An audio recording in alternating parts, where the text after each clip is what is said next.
Assalamualaikum warahmatullahi wabarakatuh. Hari ini saya nak buat ulasan perlawanan antara Sabah versus Mercator, yang mana Sabah kalah 3-0 dalam perlawanan ini, sekaligus menamatkan perjuangan Sabah di peringkat Asia. Tahniah untuk Sabah sebab layak ke perlawanan semifinal ASEAN Zone. Dan kalau kita lihat dari perlawanan semalam, memang Mercator adalah satu pasukan yang berjaya menguasai perlawanan, dan mereka berjaya untuk menggunakan kelemahan pasukan Sabah, terutamanya di bahagian kiri, yang mana boleh dikatakan banyak ruang kosong ataupun defensive structure pasukan Sabah yang bermain terlalu narrow, yang memberi ruang kepada wide area ataupun winger pasukan Mercator untuk menerima bola, untuk exploit kawasan kosong pasukan kiri Sabah untuk menjaringkan gol. Jadi benda tu memang nampak ketara lah dari segi off ball movement, with the ball, dan juga daripada segi pergerakan dan build up yang dilakukan. Mercator adalah pasukan yang lebih organised daripada mereka punya struktur berbanding pasukan Sabah. Jadi tanpa membuang masa, mari kita masuk ke dalam ulasan perlawanan. Untuk ulasan perlawanan kali ini, saya akan mulakan dengan pasukan Sabah. Apakah kekurangan dan juga apakah perkara yang mereka boleh perbaiki pada perlawanan-perlawanan ataupun season akan datang lah. Jadi selepas ini Sabah akan giat dengan pre-season dan kemungkinan akan bawa masuk pemain-pemain baru untuk menguatkan pasukan mereka lah, terutamanya dari segi import untuk gantikan pemain-pemain lokal yang tamat kontrak dan sebagainya. Jadi untuk game ni, kalau kita lihat, Sabah turun dengan posisi in possession lebih kepada 3-5-2, dan kalau kita lihat kepada posisi bertahan, mereka lebih kepada 5-3-2. Jadi ketika bertahan 5-3-2, ketika menyerang 3-5-2 dengan penggunaan Daniel Ting dan juga Koh Kuang Min untuk menyerang. Dan dalam masa yang sama, mereka juga kehilangan tonggak utama mereka di bahagian kanan, iaitu Sadi Ramdhani, yang mana dengan kehilangan Sadi Ramdhani, kita boleh nampak yang bahagian kanan pasukan Sabah tidak terlalu efektif dalam fasa menyerang. Jadi benda tu sedikit sebanyak menumpulkan bahagian serangan pasukan Sabah lah.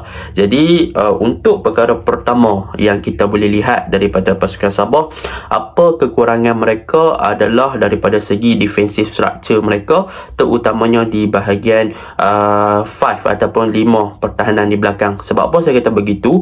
Kalau kita lihat di bahagian structure pasukan Sabah, mereka bermain dengan back 5, yang mana sepatutnya back 5 kita ada left wing back, kita ada left centre back, centre back, dan juga right centre back serta right wing back. Tetapi dalam fasa bertahan, kita boleh katakan yang defensive structure pasukan Sabah adalah terlalu narrow. Bermaksud mereka bermain terlalu compact dan juga move into the penalty box, yang menyebabkan kawasan wide area mereka berada dalam keadaan yang sangat kosong untuk pasukan Mercator menyerang dan juga exploit that position, dan juga change side untuk buka kepada bahagian kiri ataupun bahagian kanan Mercator lah. Jadi benda ni kita boleh nampak, boleh dikatakan banyak peninggalan di kawasan wide area adalah berpunca daripada Daniel Ting yang banyak drop ataupun banyak move into the central area ataupun move into the penalty box, yang menyebabkan kawasan yang lebih besar di luar padang ataupun kawasan lebar padang berjaya dimanfaatkan oleh pemain Mercator yang bernumber 37 untuk stay up wide sahaja. Jadi kita boleh lihat in term of positioning,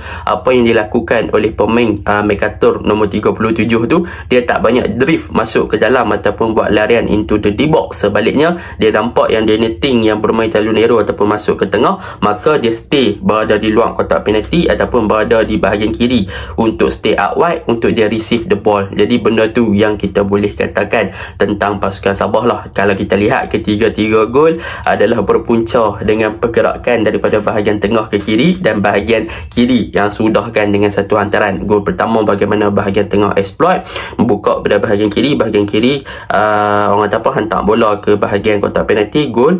Bahagian gol kedua bagaimana pemain nombor 37 tu solo gol di bahagian kiri pasukan Sabah, dan gol ketiga pun bagaimana bahagian tengah pasukan Sabah kehilangan bola dan pemain nombor 37 tu stay out wide di situ dan dapat bola untuk finish the goal lah. So benda tu memang nampak ketara lah. Jadi defensive structure pasukan Sabah back 5 ni boleh dikatakan mereka agak mudah di-exploit di kawasan kiri apabila dari segi pemain pasukan Mercator memang berdisiplin dan mereka berjaya membaca pergerakan Daniel Ting terutamanya untuk menetapkan diri mereka berada dalam ruang yang kosong di kawasan wide area untuk mereka receive the ball ataupun di half space lah yang berhampiran dengan kotak penalti.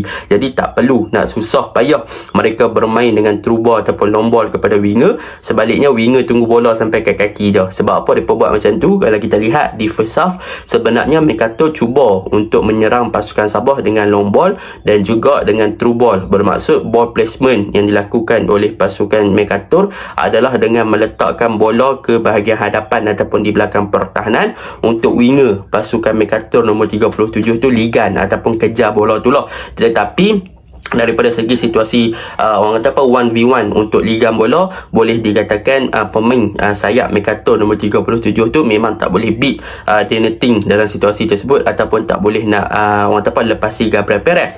And jadi apabila mereka dah cuba banyak kali dah buat macam tu, memang tak melepasi. Jadi apa yang dilakukan oleh Mercator, mereka cuba untuk build up dan mereka attract pemain Sabah untuk lebih narrow dan membiarkan Mercator berada, pemain nombor 37 Mercator berada dalam ruang kosong sebelum mereka change side. Jadi mereka lebih suka untuk play the ball to the feet. Bermaksud mereka cari pemain winger nombor 37 tu lebih kepada untuk menerima bola di kaki ataupun membiarkan dia bergerak dengan bola. Jadi benda tu adalah kelebihan untuk Mercator. Apabila pemain nombor 37 tu memang apabila dia dapat bola, dia memang selesa dengan bola, dia boleh buat something dengan bola. Tapi without ataupun off the ball movement, dia memang kurang. Daripada segi speed semua dia kurang, tetapi daripada segi bola di kaki, dia punya ball control, dia punya dribbling, dia punya finishing memang boleh dikatakan perfecto. So benda tu yang bagus lah apa yang mereka buat untuk beat defensif dan juga middle line pasukan Sabah. Itu yang pertama. Yang kedua, kalau kita lihat untuk pasukan Sabah juga di bahagian tengah, mereka meletakkan 3 midfield, iaitu Stuart Wilkins, Cifuentes dan juga Telmo. Selalunya mereka akan letak seorang pemain yang akan bermain lebih deeper ataupun bermain di bahagian bawah ataupun seorang yang ada defensive attribute. Tetapi apabila mereka letak 3 orang, Stuart Wilkins, Cifuentes dan juga Telmo, boleh dikatakan ketiga-tiga player ni ada playstyle yang sama dan ketiga-tiga player ni lebih kepada attacking attribute. Bermaksud mereka lebih banyak untuk menyerang dan juga mereka lebih selesa untuk bermain di fasa yang kedua untuk penetrate pasukan lawan dengan gerakan-gerakan 1-2 ataupun gerakan-gerakan solo lah untuk buat ball progression di bahagian tengah. Jadi benda tersebut sedikit sebanyak menyebabkan bahagian tengah pasukan Sabah boleh dikatakan tidak mampu untuk membentuk combination play yang bagus di bahagian tengah. Apabila kita boleh nampak gandingan ketiga-tiga player ini boleh dikatakan tidak terlalu seimbang dan tidak terlalu stabil dalam menggerakkan bola dan dalam membentuk chemistry yang baik di bahagian tengah. Jadi memang mereka tak boleh nak rely on Stuart Wilkins, Telmo ataupun Cifuentes untuk create the creativity, sebab mereka tak boleh nak beat bahagian tengah pasukan Mercator. Dan dalam masa yang sama, bila mereka cuba untuk melakukan build up ataupun ball progression daripada bahagian bawah, mereka juga senang kehilangan bola apabila boleh dikatakan tak ada player yang nak recovery ataupun nak melakukan dirty work ataupun defensive duty untuk fokus kepada bahagian tengah pasukan Mercator yang lebih selesa dengan pegangan bola. Jadi benda tersebut juga menjejaskanlah bahagian tengah pasukan Sabah. Jadi benda tersebut memang kita boleh nampak dengan ketara lah, bahagian tengah pasukan Sabah